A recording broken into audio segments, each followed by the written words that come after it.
I'm at Grandpa's Pond this morning, and it's about 38 degrees. It's actually windy over here, so you can see these birds are tucked up close to the shoreline on this side to try to be blocked from the wind and the cold. At least that's what I'm guessing. Of course, we have some seagulls further out. Anyhow, I'm going to try my luck here today. The wind's behind my back, and I'm hoping that I can use this shoreline to get a little bit of a reprieve from the wind also.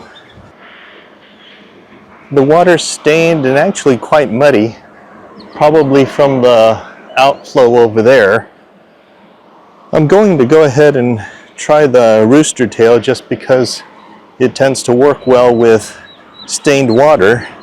However, if you look in the video, you'll see it really doesn't show up that well right now, so it's really going to be more of the thump that the fish are going to have to key in on. Haven't had much luck with the rooster tail in this pond either, but I have the speed clip on my line, so I figure let me just try tying that in first. I have a feeling I'm going to have to use some kind of bait that has a scent. This pond was stocked with about 960 trout last Wednesday, so there should be more fish in here. But to give an idea of how little that is, if you look at the size of this pond compared to the other ponds which receive 300 to 400 trout, based on the area, it's about the equivalent of about 70 fish, just because this is about 14 times the size of all of the others. Add on to that the fact that since it's so large, you really can't reach the middle, and there's no telling if the fish are close to the shore or if they are more towards the middle in some kind of hole. It just makes this pond a lot more challenging to fish. The water clarity, the number of fish stocked, it's a good challenge. I think what I'll do is I'll work this shoreline along this side of the bank, not across that curve, but just to see if maybe covering more water gives me a better chance. There's a lot of heavy weeds down below, so I'm not letting my rooster tail go down very deep, especially since I've only got 2-pound line. I can't rip it off of heavy weeds.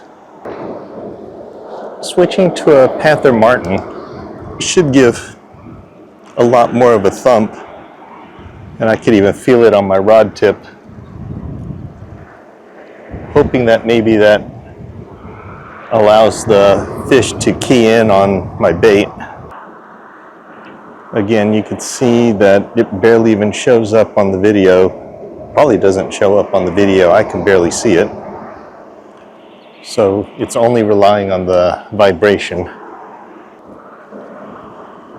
Looks like golden chartreuse show up better. That's typically what I would use for bass fishing. Not sure if it's going to make a difference here, but I'll try it. This is a much lighter rooster tail. This is the 1/8, so I can't get as much range. Can't see the line, so I really can't count it down. That was a 6-second, and it didn't seem to get stuck on any weeds, so I can at least go down to 6. Looks like it's about 8 seconds. So if it's 8 seconds, I'll count down to about 7, and hopefully I don't hit any taller weeds along the way back. I'm guessing here, but I think it falls at about 6 inches a second. The reason why I'm trying to figure that out is I'm going to switch to a bobber, and if it's 8 there, then that means that I can drop my bait about 4 feet down. I'm using this bigger, heavier bobber so that I can cast further out in this pond. Don't use it much, but I'll have to today just because of where I'm fishing. I have this 1/16 ounce jig head about 4 feet underneath it. I think I'm going to start with a 1-inch fish fry. It didn't snag the bottom, so I'm going to try lowering it down to about 5 feet. I'll know if I snag the bottom because I'm reeling in very slowly, and if it catches some seaweed, it'll slowly drop underwater.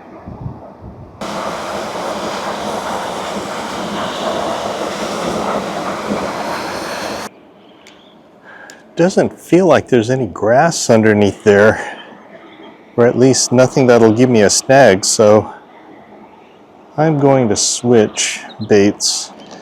Going back to this nymph, I know it sinks fast with a 1/16 ounce jig head, but I also need the range, so I'm going to stick with that.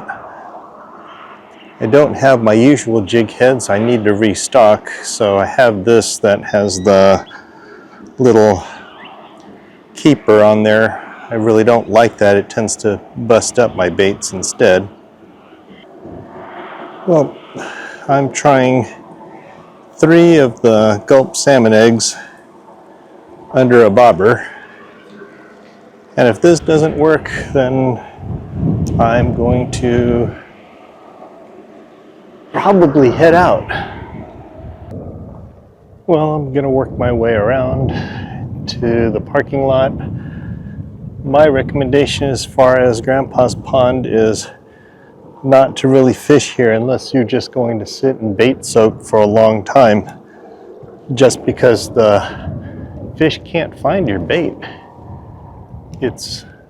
You've got to be able to make long casts, and you've got to be able to cast something that the fish will be able to find, knowing that their visibility is very, very poor. So it's a good challenge pond. It's good to test your skills, but it's definitely not a pond where if you're wanting to catch a fish, you're going to be readily able to do that consistently. I think so far, every time I've come out here, I'm probably about 60-70% catch rate over here, which isn't really good for a community pond. I still think that this would be a great pond if they were to add some trees into the water, cypress trees, something like that, and make this into a bass pond. Anyhow, hope you liked the video. If you do, like and subscribe. Tight lines, everyone.